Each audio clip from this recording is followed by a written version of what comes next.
Hello friends, गुस्ताख दिल के आने वाले एपिसोड में आप देखेंगे जिसमें लाकी निखिल के घर का वाटरफॉल देख करके हैरान हो जाती है। निखिल भी मजाक में लाकी से कहने लगता है, पानी को हाथ मत लगाना वरना करंट लग जाएगा। लाकी कहने लगती है, आप मुझसे मजाक कर रहे हैं ना। तभी निखिल पानी को हाथ लगा करके उसे बताने लगता है और कहता है, हाँ लाकी, मैं तुमसे मजाक कर रहा था।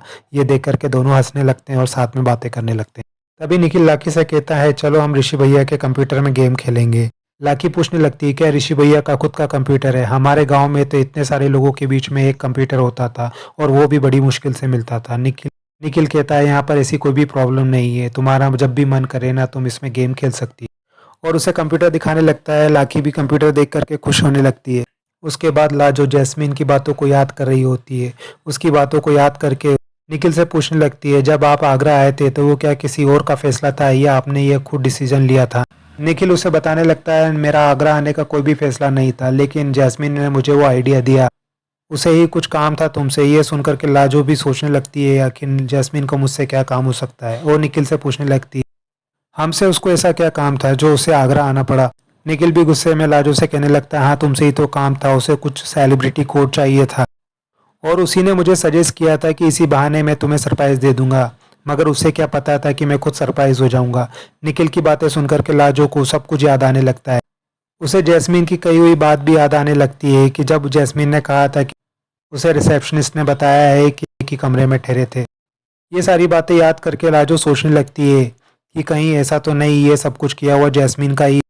उसे वो बात भी याद आने लगती है जब वो जैस्मीन के घर पर कुक का काम कर रही थी तो उसने जैस्मीन को उसके पिताजी से बात करते हुए सुना था कि वो निखिल से बहुत प्यार करती है और उसको कोई फर्क नहीं पड़ता है कि निखिल शादीशुदा है।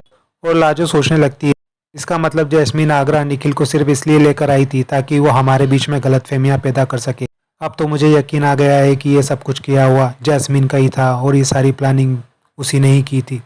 लाजो फिर से निखिल से पूछने लगती है कि आपने हमसे कहा था कि सागर साहब का नाम खराब है, उन्होंने अपनी बीबी को मारा।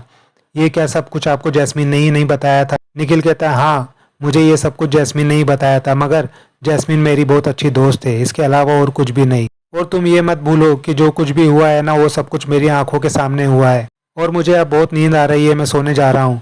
लाइट बंद करके सोने चला जाता है। मगर लाजो सोच रही होती है कि आंखें जो देखती है हमेशा वैसा ही नहीं होता है जैसा हम देखते हैं। कभी कभी जैसा हमें दिखाया जाता है हम वैसा देखते हैं। उसके बाद लाजो को कमरे में नींद नहीं आ रही होती है। वो बहुत परेशान होने लगती है और अपनी माई के कमरे में जा कर के उसे देखने लगती है। और माई को जागा हुआ देख करके माई से पूछने लगती है कि हम जानते थे माई तुम्हें भी नींद नहीं आ रही होगी, इसलिए हम यहाँ पर आए। सरस्वती कहती है, नई जगह है ना इसलिए हमें नींद नहीं आ रही है। ये सुनकर के लाजो उसे कहने लगती है, झूठ बोल रही हो ना माई, आपको बाबूजी की याद आ रही होगी। सरस्वती ये सुनकर के रोने लग जाती है। सरस्वती को रोता हुआ देख करके लाजो उसे चुप कराने लगती है और बताने लगती है कि जब हम इस घर में आए थे ना, इस कमरे में हम अकेले रहते थे, बाकी सभी लोग अपने अपने कमरे में रहते थे और ये शहर भी हमें बहुत सन्नाटा सा लगता था। हाँ, गांव में तो जुगनू और ट्रैक्टर की आवाज़ सुनाई देती है, लेकिन जब हम अकेले रहते थे ना तो हम बाबूजी की लोरी को याद करते थे। और देखो ना माई, अब हमें तो विश्वास भी नहीं होता है कि हम बाबूजी से कभी भी नहीं मिल पाएंगे। और दोनों एक दूसरे को गले लगा करके रोने लगती है। एपिसोड यहीं खत्म होता है। आगे की अपडेट के लिए हमारे चैनल के साथ जुड़े रहें और चैनल को सब्सक्राइब और लाइक करना ना भूलें। Thank you.